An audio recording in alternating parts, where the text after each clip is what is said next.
नमस्कार दोस्तों, stock market studies में फिर से एक बार आपको बहुत बहुत स्वागत है। तो आज मैं फिर से आपके सामने कुछ इंपॉर्टेंट कंपनी का अपडेट शेयर करने वाला हूँ। तो वीडियो को पूरा लास्ट तक देखिएगा और अभी तक अपने चैनल को सब्सक्राइब नहीं किया तो जरूर कर लीजिएगा। कंटिन्यूसली इन्फॉर्मेशन और अपडेट्स पाने के लिए चैनल के ऊपर बने रहिएगा। तो चलो देख लेते हैं कौन सा कंपनी है इस वीडियो के अंदर। तो फर्स्ट जो कंपनी है जिसके बारे में चर्चा करूँ उसका नाम है अशोक लेलैंड। देखिए, अशोक लेलैंड एक ऐसे कंपनी है जिसके ऊपर मैं सबसे पहले एक एक बात मैं आपके साथ शेयर करूँ। तो अशोक लेलैंड एक ऐसी कंपनी है जिसका ग्रोथ बहुत तेजी से बनने वाला है, बहुत तेजी से इस ग्रोथ का जर्नी होने वाला है। क्योंकि देखिए, बहुत दिनों से जितने सारे ऑटो सेक्टर है वो बहुत तेजी से ग्रोथ कर रहा है, मगर सिर्फ अशोक लेलैंड उतना ज्यादा तेजी से भाग नहीं रहा। मैं एक बार चलो आपको चार्ट को दिखा देता हूँ, तभी आपको पता चलेगा। आप ध्यान से देखिएगा कि अशोक लेलैंड का जो जर्नी है वो एक ही रेंज के ऊपर है। क्योंकि जब से कोविड के बाद इस कंपनी का लेवल ब्रेकआउट हुआ था तब कंपनी ऊपर तक गया। तो कहाँ तक गया? कंपनी का जो प्रीवियस इसका लाइफ टाइम जो हाई था, उसी लाइफ टाइम हाई के आसपास गया। मतलब यहाँ पे आप देख सकते हैं, कंपनी इतना जर्नी करने के बाद 2018 में जो ऊपर गया था, 2018 के बाद ऑटो सेक्टर में स्लो डाउन आया और कंपनी लगातार गिरते चले गए। और उस टाइम कोविड भी आ गया था, तो कोविड के टाइम में और भी गिरा। तो अराउंड कंपनी का प्राइस 34 तक आ गया था। और 34 से देखिए कंपनी जो जर्नी दिखा वो उतना स्ट्रॉन्ग जर्नी नहीं है। क्योंकि कंपनी प्रीवियस जो लेवल था उसी लेवल को जाकर अटका। क्योंकि मैं पहले ही बोल चुका हूँ, ये लेवल कंपनी का स्ट्रांगली लेवल है। तो इसीलिए देखिए, जब यहाँ पे एक पैटर्न्स बना, कप विद हैंड पैटर्न जब बना, तो उसके बाद यहाँ पे क्या हुआ? कप विद हैंड पैटर्न्स का मतलब क्या है? यहाँ पे देख सकते हो 2018 से लेकर एक कप बना, उसके बाद एक हैंडल बना, उसके बाद दो छोटा छोटा करके और दो हैंडल बना। तो जब हैंडल बना फाइनली ब्रेकआउट हुआ, ब्रेकआउट कंफर्मेशन भी हुआ। अभी देखिए कंपनी क्या क्या ऊपर जाने के बाद फिर से यहाँ पे रिटेस्ट किया। यहाँ पे एक बार किया, दो बार किया, तीन बार किया, और देखिए यहाँ पे बहुत बार किया। तो करने के बाद फाइनली ब्रेकडाउन किए थे, मगर उसको ब्रेक डाउन नहीं कर पाए, उसको ऊपर लेके जाकर छोड़ा। अभी सबसे इंपॉर्टेंट पॉइंट को समझिए। देखिए, पहले भी इस लेवल को ब्रेक किया था, जो लेवल एक स्ट्रांगली इसका रेजिस्टेंस फेस कर रहे हैं। तो पहले देखिए यहाँ पे तोड़ने का कोशिश किया, फेल हो गया। यहाँ पे भी ब्रेकआउट तो किया था, मगर मैं आपको हमेशा बोलता हूँ कोई भी रेंज को अगर ग्रीन कैंडल से ब्रेकआउट करे, नेक्स्ट कैंडल अगर ऊपर उसके ऊपर क्लोजिंग दे तो पॉजिटिविटी होता है। मगर यहाँ पे हुआ कुछ उल्टा, नेक्स्ट कैंडल में रेड आ गया, तो इसका मतलब फॉल होने का चांसेस था। फिर से देखिए यहाँ पे भी ब्रेक करने का कोशिश किया, मगर रेड कैंडल बना, तो फॉल्स ब्रेकआउट हो गया। और यहाँ पे क्या हुआ देखिए, जब ब्रेकआउट हुआ उसके बाद नेक्स्ट कैंडल डाउन में हुआ, उसके बाद जब ब्रेकआउट हुआ तब उसके बाद ग्रीन कैंडल दिखा। इसका मतलब यहाँ से पॉजिटिविटी हो सकते हैं, यहाँ से ऊपर जाने का चांसेस हो सकते हैं। इसका मतलब ये नहीं कि 100% ऊपर जाएगा, तो चांसेस ज्यादा है अगर ऊपर गए। तो अगर ऊपर तक गए तो कहाँ तक मैं टारगेट लेके चलो? एक लंबा सा टारगेट लेके चलो, क्योंकि लंबा सा एक टारगेट बनेगा 300 तक मैं टारगेट लेके चलो। तो ऑलमोस्ट इसका जो टारगेट है वो 80% के आसपास टारगेट बन रहा है। तो मैं बिल्कुल इस टारगेट को कंटिन्यू करूंगा, क्योंकि मैं बहुत बड़ा टारगेट लेकर चल रहा हूँ। इसीलिए क्योंकि कंपनी का जो बिजनेस है उस बिजनेस को ध्यान से आप देखिएगा, क्योंकि कंपनी इस बार हाईएस्ट सेल्स जनरेट कर रहा है। पिछली बार भी जो सेल्स जनरेट किया था बहुत शानदार था। हाईएस्ट सेल्स जनरेट करने के बाद कंपनी का प्रॉफिट मार्जिन भी हाईएस्ट है, करीबन 2500 करोड़ का। तो आज तक की कंपनी का सबसे हाईएस्ट प्रॉफिट इस ईयर में देखने को मिल सकता है। तो जब इतने शानदार कोई कंपनी रिजल्ट कर रहा है, इतने शानदार कंपनी जो प्रॉफिट दिखा रहा है, क्या वो कंपनी आपको डेटा नहीं दे पाएंगे? बिल्कुल दे पाएगा, क्योंकि हिस्ट्री इसी तरीके से रिपीट होता है। क्योंकि जब कंपनी अच्छा परफॉर्मेंस करता है और उस कंपनी शांत है, तो कभी ना कभी वो आपको एक धमाका जरूर दिखाएगा। आप ये मत समझिए कि जो कंपनी का रिजल्ट अच्छा आ रहा है और कंपनी शांत बैठे हैं एक ही जगह पे, तो वो कंपनी रॉकेट नहीं बनेगा। उसके एग्जाम्पल में पिछले दिनों में एक वीडियो के माध्यम से दिखाया था, जहाँ पे एक साइड का मैं एग्जाम्पल दिया था। एक साइड इंडस्ट्रीज जो है वो उसी तरीके से शांत था, और जब ब्रेकआउट हुआ तब धमाका होना स्टार्ट हो चुके हैं। तो आपकी क्या राय है जरूर कमेंट्स करना, क्योंकि इस कंपनी के ऊपर सिर्फ सिर्फ पब्लिक अकेला नहीं है, इंस्टीट्यूशन भी देखिए तगड़ा बाइंग किया। क्या इंस्टीट्यूशन बेवकूफ है? एफआईएस के पास 15% होल्डिंग था, वो होल्डिंग को बढ़ाकर 20% कर दिया। और डीएस के पास 20% होल्डिंग था, वो होल्डिंग को कम करके 14% कर दिया। देखिए, एक ने बेचा और दूसरे ने खरीदारी की है। इसका मतलब क्या है? इंस्टीट्यूशन चाहते हैं इस कंपनी के ऊपर कंटिन्यू करूँ। तो बाकी आपकी क्या राय रखते हैं इस कंपनी के ऊपर, जरूर मुझे कमेंट्स करके बता सकते हैं। नेक्स्ट जो कंपनी है उसका नाम है आईडीबीआई बैंक। ऑब्वियसली ये बैंक बहुत स्ट्रांग होता जा रहा है, क्योंकि इस कंपनी के जो बैकएंड है, जो बैकएंड में जो काम कर रहा है वो गवर्नमेंट कंपनी काम कर रहा है, गवर्नमेंट कंपनी काम कर रहा है। बेसिकली देखा जाए तो स्टेट बैंक ऑफ इंडिया, और देखा जाए तो LIC, sorry state bank of India नहीं है, माफी चाहता हूँ, एलआईसी और प्रेसिडेंट ऑफ इंडिया, ये दोनों गवर्नमेंट संस्था है। गवर्नमेंट ही इस कंपनी का ओनर है। आप कहेंगे सर, क्या इस कंपनी पर पीयूसी बैंक है? बिल्कुल नहीं। ये ऑब्वियसली एक कमर्शियल बैंक है।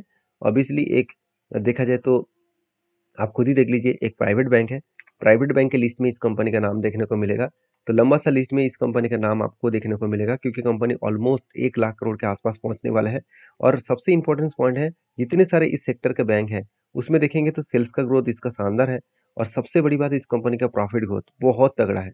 लंबा सा अगर डेटा दिखा दूं तो एच बैंक को भी बीट किया, आईसीआईसीआई बैंक को भी बीट किया और बाकी आईडीबीआई बैंक को भी बीट किया। तो इसका मतलब बेस्ट तरीके से कंपनी इस कंपनीज के ऊपर काम कर रहे हैं। तो मुझे लग रहा है कि बेस्ट तरीके से सिचुएशन आपको देखने को मिलेगा इस कंपनी के ऊपर। तो बाकी इस कंपनी के जो क्वार्टरली रिजल्ट है वो देखेंगे तो कंपनी अच्छा खासा रिजल्ट जनरेट किया। और मतलब पिछली बार 1500 करोड़ के आसपास रिजल्ट जनरेट किया था।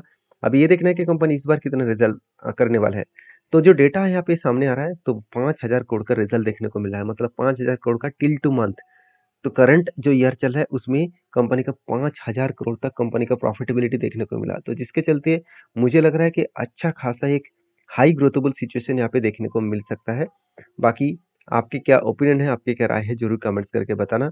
तो नेक्स्ट जो कंपनी है उसके नाम है बजाज फाइनेंस। तो बजाज फाइनेंस आप सभी जानते हैं बजाज ग्रुप की कंपनी है। और मजेदार बात यही है कि बजाज फाइनेंस के ऊपर कि कंपनी एक हाई ग्रोथेबल कंपनी है और इस कंपनी के ऊपर ज़्यादा कुछ बोलने का जरूरत नहीं है क्योंकि जितना इंडिया का ग्रोथ होगा उतना ही फाइनेंस के सेक्टर का ग्रोथ होगा। सिर्फ दो पॉइंट्स मैं आपके साथ इस कंपनी के शेयर करूंगा। बेसिकली कंपनी का जो बिजनेस है वो इंटरेस्ट इनकम से आ रहा है 88%। बाकी कंपनीज का देखिए फीस एंड कमीशन के ऊपर बिजनेस आ रहा है। तो इंडिया में ही कंपनी बिजनेस कर रहा है और कंपनी के जो सेगमेंट वाइज है आप कंपनी देखिए। टर्म्स लोन्स जो बैंक्स कंपनी 85% बिजनेस को कंट्रोल कर रहा है। और बाकी जो कोलेटरल सॉरी जो कंपनी का जो बॉरियर्स बिजनेस है सीबीएलओ, तो उसके ऊपर कंपनी काम कर रहा है गवर्नमेंट प्रोजेक्ट। और वर्किंग कैपिटल जो डिमांड लोन्स है उसके ऊपर कंपनी 2% के आसपास। और जो एक्सटर्नल कमर्शियल मतलब वॉरियंग्स है उसके ऊपर 1.79% के आसपास। तो जो सैलरीज मतलब देखा जाए तो कस्टमर सेगमेंट वाइज जो सैलरी पर्सन है उसके ऊपर 89% है। और जो सेल्फ एम्प्लॉयड है उसके ऊपर 7% और उसके बाद प्रोफेशनल के ऊपर 4%। मतलब कंपनी कितना स्ट्रांग है आप खुद ही सोच लीजिए। जो लोग सेल्फ एम्प्लॉयज है उसके ऊपर कंपनी ज्यादा लोन प्रोवाइड नहीं कर रहा है, उसको ज्यादा लोन नहीं दे रहा है। वो किसको लोन दे रहा है? जो सैलरी पर्सन है।